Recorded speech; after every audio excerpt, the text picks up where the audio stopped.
Hello to all bar reviewees, law students, and to all the listeners.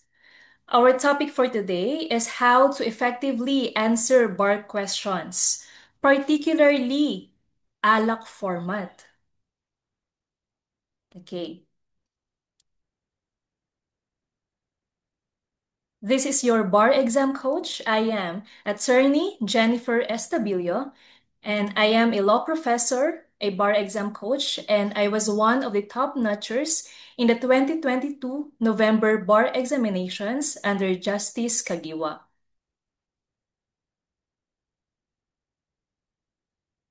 I am doing this bar coaching to help bar reviewees who do not have access to review centers and or a coach. I want to help all of you.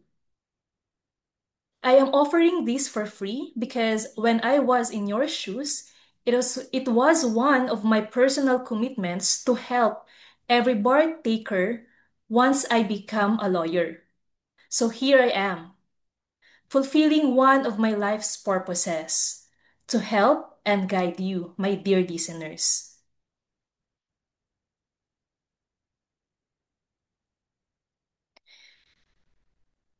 So the topic for today is the format that you should follow. We have here ALAC and CLR format. However, for purposes of this discussion, we will focus on ALAC format. So what is ALAC format? Okay.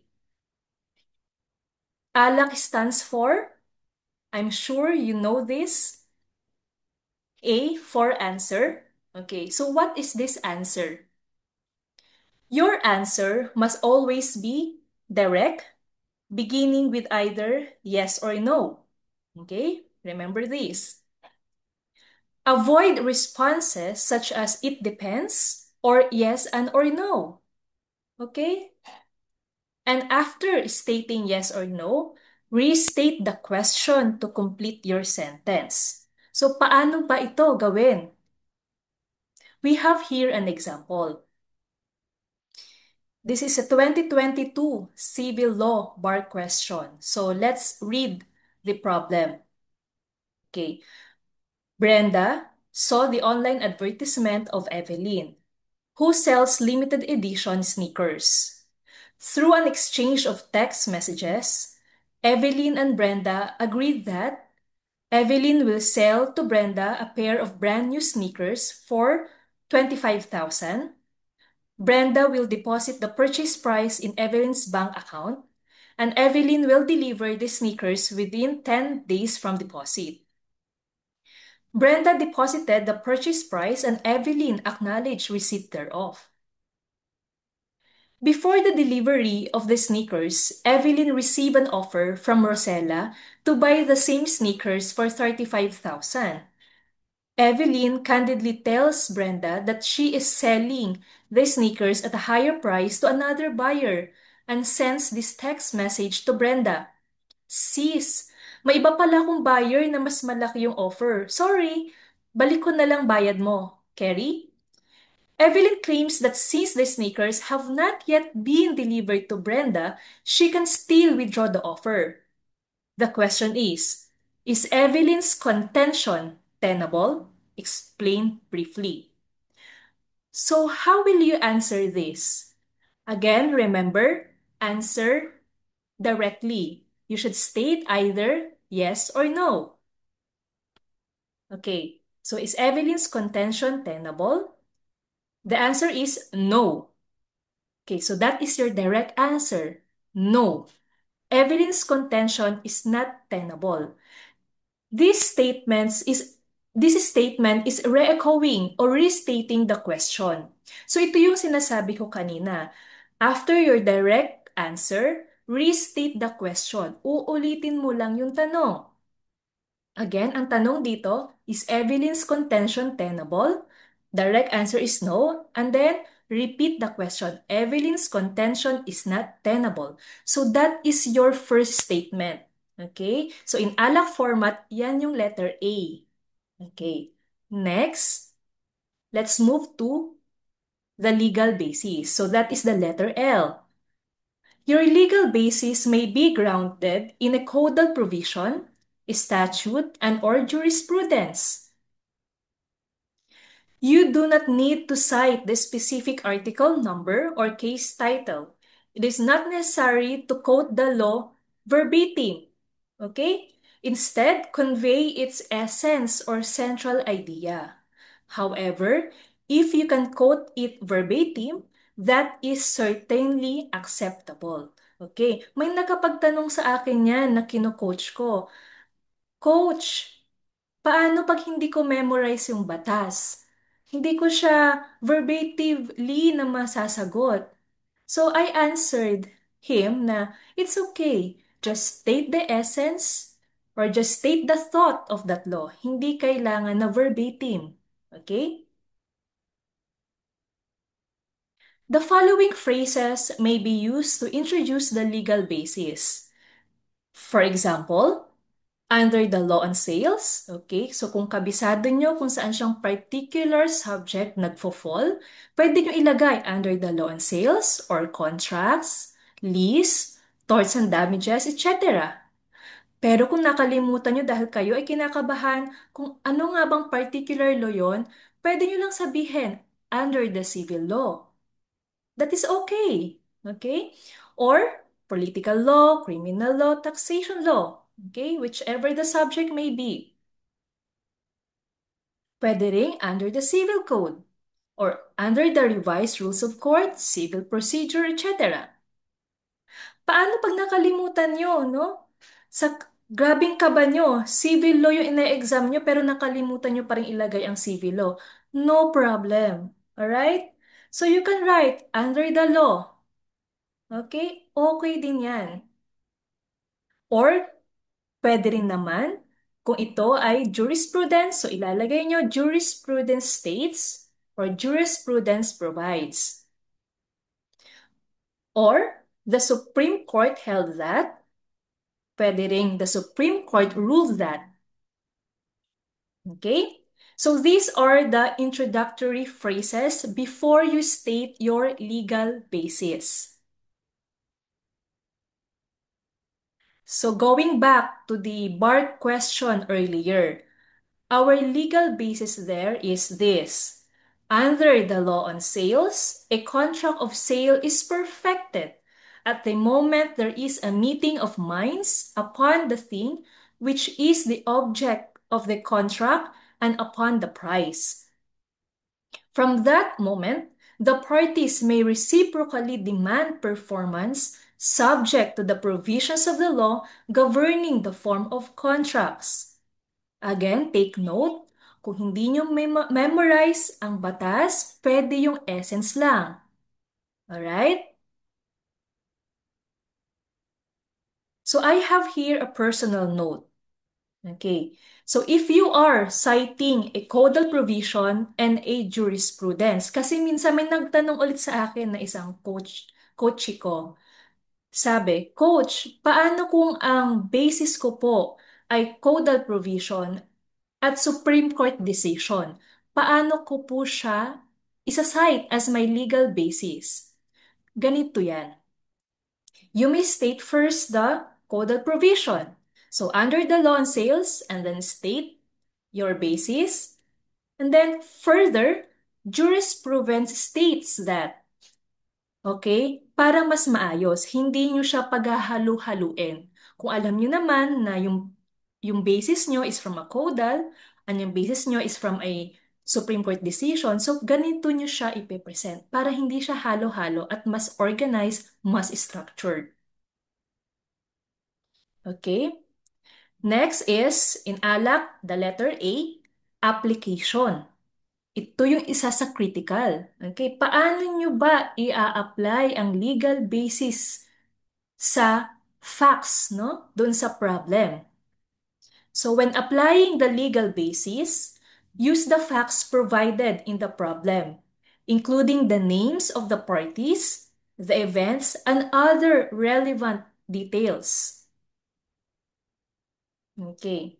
The following phrases may be used to introduce the application. For example, no, here, in this case, in the case presented, in the case at hand, in the instant case, based on the facts. Okay, pwede nyo itong gamitin, no? Bago nyo isulat, no? Yung inyong application.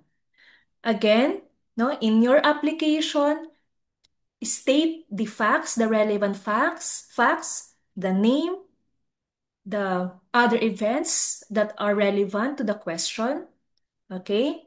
So, here is an example. Here, comma, a contract of sale was perfected at the moment Brenda accepted Evelyn's offer to sell a pair of brand new sneakers for 25,000. Upon perfection of the contract of sale, both parties became legally bound to fulfill their respective obligations. Since Brenda had already paid the purchase price, she had the right to demand performance from Evelyn to deliver the sneakers. Evelyn cannot validly claim that she can still withdraw the offer simply because the sneakers have not yet been delivered. As you can see, nandito ang pangalan ni Brenda at ni Evelyn. Importante sila. Why? Because they are the parties of the contract of sale. Okay, that was perfected. So, ilagay nyo si Brenda, ilagay nyo si Evelyn. Ano yung subject of sale? Okay? A pair of brand new sneakers. Ilagay nyo rin kasi relevant yan eh. Okay? What else? The purchase price. Okay? Yung consideration. Okay? That is 25,000. Ilagay nyo rin. Okay? So that is how you apply the law to the given problem. Okay. Next. So I have another personal note. So during my time, during my bar examination, I consistently use the word here as an introductory phrase to avoid the need to think of alternative expressions. So going back dito, so marami namang choices. Pwede nyo gamitin yung in this case, pwedeng in the case at hand, pwede rin kayo sa lahat ng questions, no? Pwede nyo ilagay lagi in this case, or puro here. Walang problema. Okay? Nasa inyo yun kung ano yung gusto nyong gamitin. Okay?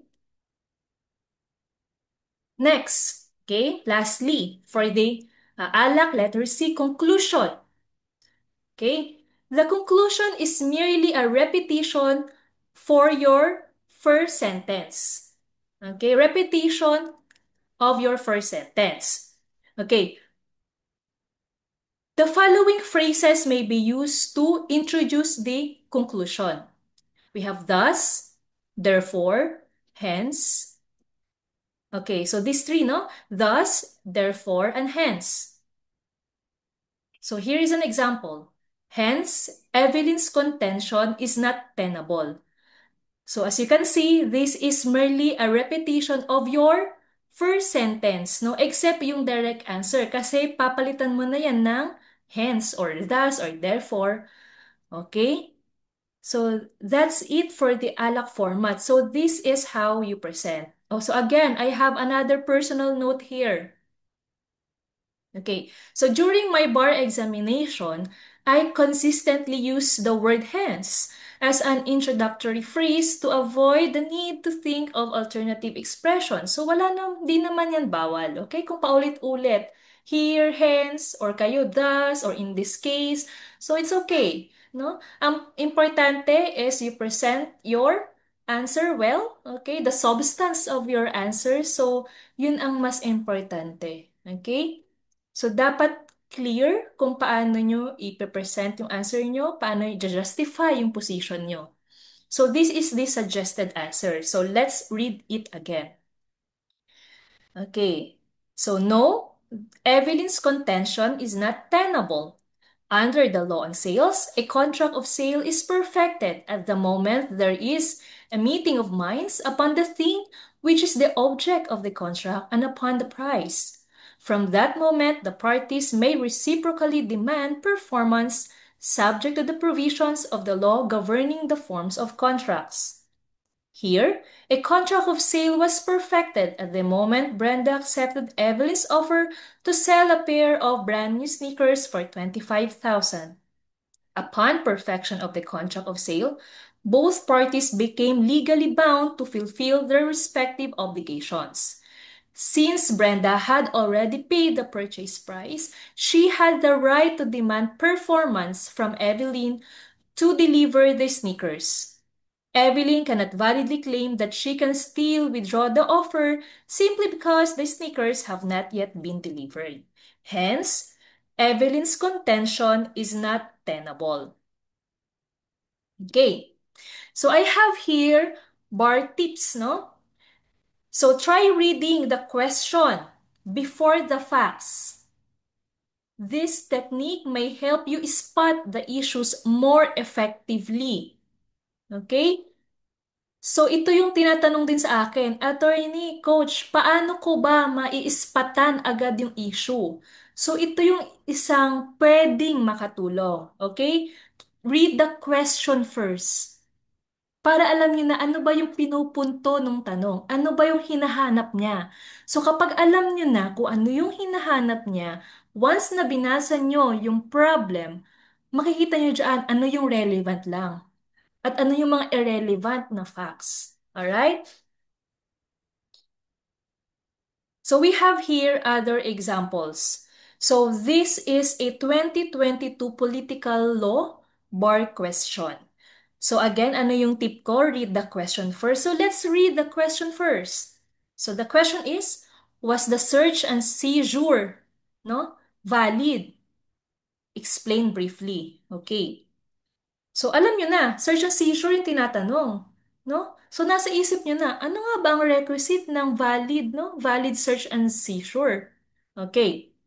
So let's read the question. A police officer saw Harvey urinating in public. A local ordinance imposes a 500 pesos fine for urinating in public. The police officer shouted at Harvey, "That is against the law." Harvey sarcastically answered, "No, this is against the wall." Then and there, the police officer arrested him and brought him to the police station. At the police station, Harvey was frisked and was found in possession of an unlicensed .38 caliber revolver loaded with 5 live ammunition. He was subsequently charged with qualified illegal possession of firearms.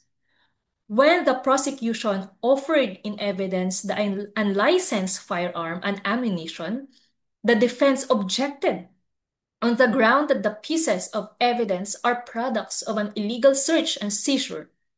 The prosecution contended that the pieces of evidence were lawfully seized after a valid warrantless search incidental to a lawful arrest. So the question is, was the search and seizure valid? Explain briefly. So here is the suggested answer. Okay, so applying the ALAC format, okay, so naka-in bold font, okay, naka-bold font itong mga, yung structure ng ALAC, no, for your guidance. So, okay, no, the search and seizure was invalid. Okay, see, no, very direct yung sagot, no? Jurisprudence provides that violating ordinances and regulations alone is insufficient to trigger a valid warrantless search and seizure, especially when the penalty does not involve imprisonment. In the present case, Harvey merely violated a local ordinance which imposed a fine of 500 pesos for urinating in public. As such, the ensuing arrest was unlawful. Consequently, the unlicensed firearm and ammunition cannot be used to prosecute him for qualified illegal possession of firearms. Since there was no valid arrest, the warrantless search that followed was likewise illegal. Thus, the search and seizure was invalid. Okay? So this is how you present your answer.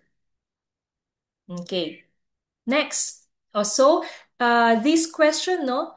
Ito yung ating basis, no? Picardal versus people. So that is GR number 235,749. Okay, June 19, 2019 per Justice Kagiwa. Okay, second division. Okay. So we have here other examples. So this is a 2022 remedial law bar question. So again, let's read the question first.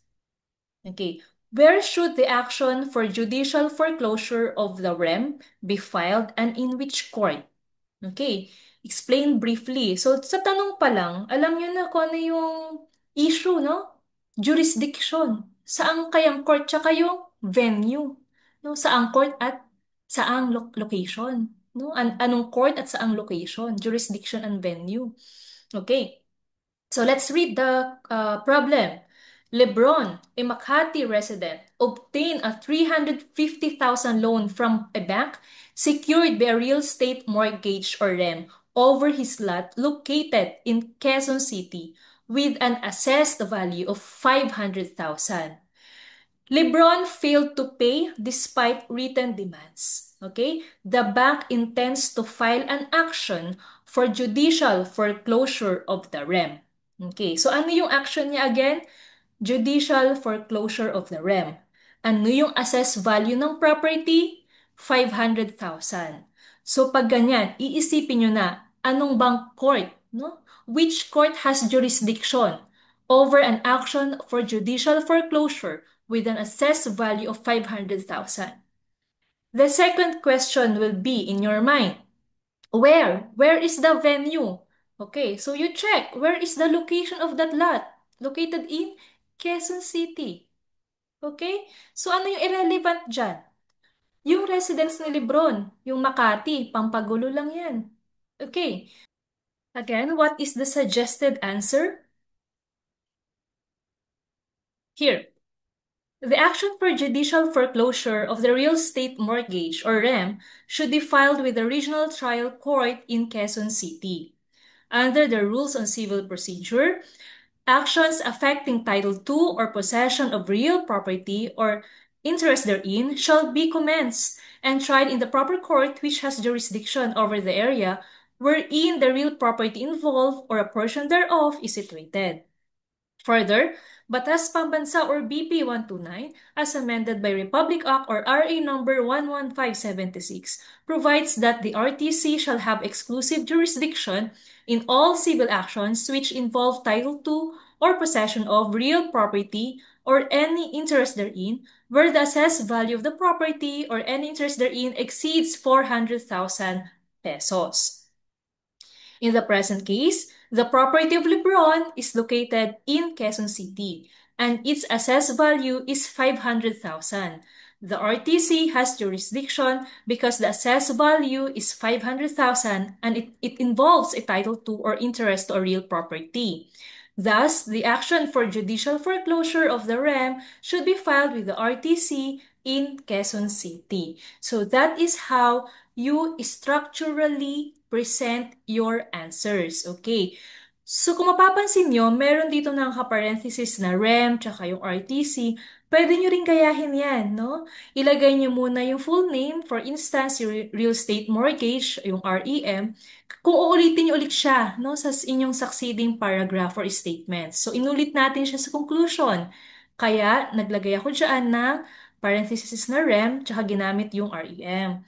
Likewise, yung Regional Trial Court, may naka-close parenthesis na RTC dahil inulit-ulit siya, no, sa succeeding paragraphs. Okay. However, okay lang din naman kung REM agad ang nilagay nyo, RTC agad, no problem. Okay? Maiintindihan naman yan agad ng bar examiner, no? So, just if you have time to check, pwede nyo rin tong sundin. Okay? To check your answers. Okay, so basis natin, Section 1, Rule 4, Rules of Civil Procedure, and Section 1 of RA 11576, amending BP 129. Okay, so dito, no, sa legal basis nyo, pwede namang hindi nyo ilagay yung exact BP number, no? Or yung RA number kung nakalimutan nyo. Okay, pwede nyo na lang ilagay na under the law on court's jurisdiction or expanded jurisdiction of the court. Pwedeng ganun lang. Okay, baka kasi nakalimutan nyo na yung number, okay lang na hindi nyo ilagay. Alright? Okay, so I have here other board tips. So you may skip questions, no, you find difficult, but be sure to go back to them. Okay. So matututo kayo sa Exemplify, no? Meron doong nakalagay kung ifa-flag niyo yung question para alam niyo kung ano yung naka-flag, yun yung babalikan niyo. No? Meron doong um, yun yung pag-flag. Meron kayong doon pipindutin para ma-remind kayo, ito pa yung mga nakalimutan yung sagutan. So, pwede naman, pag mahirap, huwag kayong mag-stay sa iisang tanong. Okay, move on to the next question. And then, ito pinaka-importante, do not leave any item blank. Kahit hindi nyo alam, maglagay pa rin kayo ng sagot. Malay nyo may 1 point dyan. Or for sure, meron niyang 1 point, no? Basta may nasagot kayo, no? Ma-appreciate yan ng bar examiner. Basta yun yung tip, no? Do not leave any item blank. Kasi kung blank ang sagot nyo, anong point? Anong bibigyan ng score? Wala, di ba? So, mas maganda at least kahit papano. May 1 point pa rin, no? Kahit papano. And then manage your time wisely. So, i-check nyo yung time. Meron namang clock dyan sa Exemplify kung ilang hours na ba ang remaining. Sinusulat din naman sa board yan ng mga proctor kung ilang hours na lang remaining para ma-allocate nyo yung time nyo per question. So, tignan nyo, if you have 3 or 4 hours, no, allotted time for all the questions, i-divide nyo yan doon sa ilang questions lahat. For instance, 15 questions. So, tingnan nyo, 10 minutes ba per question? 15 minutes ba? Tingnan nyo, tumatagal na ba kayo isang tanong? Tumagal na ba kayo ng 20 minutes? So manage your time wisely. And then if you have time remaining, proofread your answers. Particularly what? Check for grammar, spelling, punctuation, and other typographical errors. Nakikita din ito ng inyong bar examiners or in the case of law students ng inyong professors, no? Kung mali-mali ang grammar, punctuation, spelling, 'di ba? Dapat hindi ganon. Okay? So always check if you have time. Okay? So be mindful. All right? So that's all for these sessions, no? This session's discussion. I am your bar exam coach, and you may reach me, no, through this social media. So I have this YouTube account, your bar exam coach by Attorney Jen Estabilio. You can reach me also through Telegram, no, your Bar Exam Coach 22, or in X or formerly Twitter, Bar Exam Coach 22, and in Facebook, your Bar Exam Coach. Okay, so if you have questions, don't hesitate to slide a DM. Okay, so I will try to answer all your questions. Okay, on how to prepare or how to answer bar questions. Okay, so all law students and bar reviewees are welcome. All right, so thank you. I hope you have learned something. Okay, so I wish you all the best. Good luck. God bless. Believe in yourself. Kayang-kaya niyo yan. Again, let me remind you, no one is ready to take the bar. Kahit yung mga pumasa na, yung mga abogado na, hindi yan naging ready to take the bar. Okay? Pero ano ang meron sa kanila? Ano ang meron sa amin? Ito yung tapang, lakas ng loob. Okay? Tapusin ang bar exam, maniwala sa sarili. Okay? Pray. Kaya nyo yan, okay? Answers will come naturally when you are confronted with bar exam questions. Okay, so thank you and see you in our next coaching session. Okay.